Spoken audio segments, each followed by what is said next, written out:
This 22-year-old Kevin Costner Western features some of the most realistic shootouts ever. As Clint Eastwood started to take a step back from the Western genre after 1992's Unforgiven, Kevin Costner stepped in as the new face of the genre. After starring in 1985's Silverado, he went on to direct and star in the 1990 epic Dances with Wolves. While those two tend to be his best-known westerns, an underrated 2003 cowboy movie gave the star one of his greatest stories, and it features some fantastic shootouts.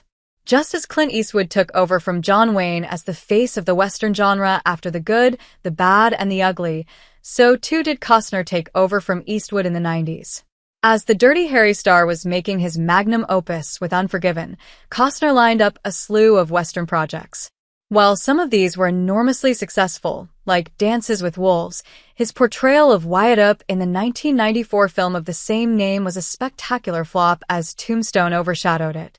Today, Costner continues to use the Western brand for his career through projects like Yellowstone, Horizon, An American Saga, and The Highwayman.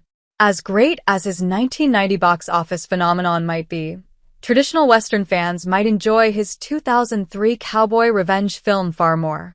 Kevin Costner tried to keep Westerns great. Unlike other genres, the Western genre seems to fare best when it has a star or director who can be the face of the Old West. Between the 1940s and 60s, Hollywood had a wealth of visionaries to represent it, but it's hard to deny that John Wayne was the personification of the Hays Code-era cowboy. However, as the star aged, his health waned and audience tastes changed, Clint Eastwood emerged as the new Hollywood gunslinger.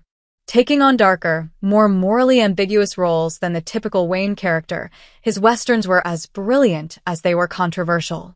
At one time, it seemed impossible for the Dollars trilogy star to miss at the box office.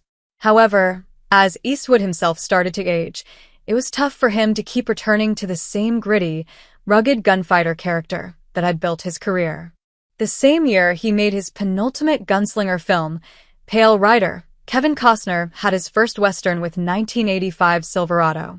Directed by Lawrence Kasdan, the film is a combination of all the best cowboy tropes and archetypes, making for a fun Wild West adventure. When Eastwood made his final traditional Western, Unforgiven, it came just 2 years after Costner helmed his own frontier epic, Dances with Wolves. Just as his predecessor had taken the reins of all of his Western films, so too did The Bodyguard star. This led to what some historians have dubbed the greatest cowboy film of all time. It should be noted that, despite Costner's best efforts, the last 3 decades of the Western have actually shown the genre can be a hit without a single big star. Whether it was Jamie Foxx headlining the record-setting Django Unchained or the Coen brothers' adaptation of True Grit, the genre has proven its ability to make money without a figurehead. Instead, directors like James Mangold and Quentin Tarantino have emerged as versatile creators capable of bringing the Wild West to success through more cinematic, star-studded modern action films. Open Range is a fantastic frontier revenge story. Open Range casts Costner in the role of Charlie Waite, a cowboy on a cattle drive with his friend, Boss Spearman. They're accompanied by 2 younger cattlemen, Mose and Button, played by a young Diego Luna, as they near the small town of Harmonville, Montana. When Mose doesn't return from a trip into town, Charlie and Boss head in to find him, learning that he's been jailed by the town's crooked marshal, Poole, who does the bidding of a powerful cattle baron, Denton Baxter. Resenting the cattlemen's free grazing practices, Baxter gives them until night to leave the land. However, seeking medical assistance from the town doctor, they're unable to leave and catch some of the baron's men near their camp. When they find Mose shot dead and Button gravely wounded, they return to town, seeking refuge with the local doctor, Doc Barlow. With their friend recovering, Charlie begins a romance with the doctor's sister, Sue. With vengeance on their minds, Charlie and Boss set about taking the fight to Baxter, beginning with the imprisonment of Poole's deputies. Using his past skills as a specialized soldier in the Civil War, Charlie manages to get the drop on the corrupt marshals, and the 2 men prepare for the inevitable showdown with Baxter's small army. As teams of gunmen come after them, the heroes use cover and their skills as marksmen to gain the advantage, gunning down everyone the crook sends after them. After cutting their way through the marshals and hired guns, Boss manages to empty his revolver into a cowering Baxter, asking him if his death was worth killing a man for a few cows. With the town liberated and Button on the mend, the two men decide to settle down, allowing Charlie to pursue his romance. Open Range indulges all gunfighter fans. When it comes to the final battle, Open Range manages to have its cake and eat it too on the action front. On the one hand, it's a genuinely epic shootout, one that, despite its drive for realism, features Costner fanning his gun for an impossible number of shots, something the star just wanted to do. On the other hand, it nails the fast-paced, chaotic but imperfect nature of a gun battle in the Old West. Neither the heroes nor villains are crackshot marksmen like the man with no name, and the limited accuracy of the weapons of the time is shown to perfection. Neither Boss nor Charlie are impervious to bullets and, like in the real West, take their fair share of shrapnel during the fight and miss most of their shots. One of the things to note about Open Range is how quick yet detailed and well-filmed the shooting sequences are. While the actual battle itself rages on for the better part of 30 minutes in the film, the individual fights are over quickly. When the heroes want to ensure a man dies, as does Charlie when avenging Mose, they make sure they have a close enough distance to make a clean shot. While there are instances of Hollywood logic, the movie largely captures the imperfection, inaccuracy, confusion, and chaos that would have, and the minimalist use of music makes it feel all the more real. The filmmaker's use of slow-motion shots and close-ups to highlight the impact of the shooting ensures an intense experience.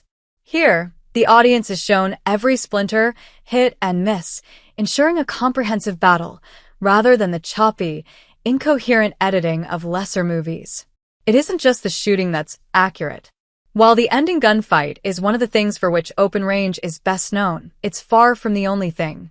At every level, the film tries to present its audience with a more grounded, subdued look at the Old West, from its look at life driving cattle across open country to small details like trading the classic saloon doors for more accurate conventional ones. Despite its great action sequences, the film doesn't try and be just another shoot 'em up spaghetti western. Instead, the West it shows its audience is a much more realistic, period-accurate setting, even if viewers might be primed to expect something different. In addition, with the word cowboy thrown around the West, it's refreshing to see the term applied correctly to genuine cattlemen. The dialogue is also a crucial part of the immersion of Open Range, as the film's writer, Craig Storper, fills it with realistic speech. It doesn't ham up the Western jargon and slang the way a John Wayne film would, but it ensures that, when Boss and Charlie speak, they sound like authentic cowboys. The set pieces don't try too hard to look old and rustic, instead depicting more modern homes that became typical as the West was settled. After all, the film's 1882 setting calls for a town that feels more established. One of the best parts of the film is its inclusion of a more relatable, genuine romance story, something the genre often underwhelms at if it bothers to explore relationships at all. While the film does have plenty of action, it also isn't afraid to explore a more tender, emotional look at the West, something common to Costner's films. Why Open Range is one of the best westerns since Tombstone. Although Open Range isn't based on a true story, its script, costumes, characters, set pieces, and battle all make for one of the best, most realistic explorations of the West on film to date.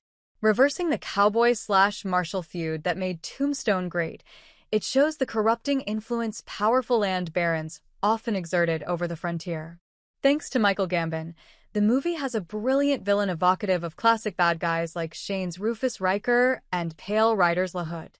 Where many Western movies either rush their action or make it far too realistic, Costner's direction makes for a stunning conclusion that elevates the picture from a strong period piece to a brilliant blend of romance and revenge. The 21st century has been incredibly hit or miss when it comes to great westerns, especially as the rise of the neo-western, thanks to Taylor Sheridan, has eclipsed the Old West. Made as a love letter to the romantic side of the genre the film's star enjoyed in his youth, the 2003 film is everything a good frontier movie should be. Kevin Costner remains a champion of everything that makes the Western such a great genre, and Open Range stands out as a shining example of realism and his strengths as both actor and director.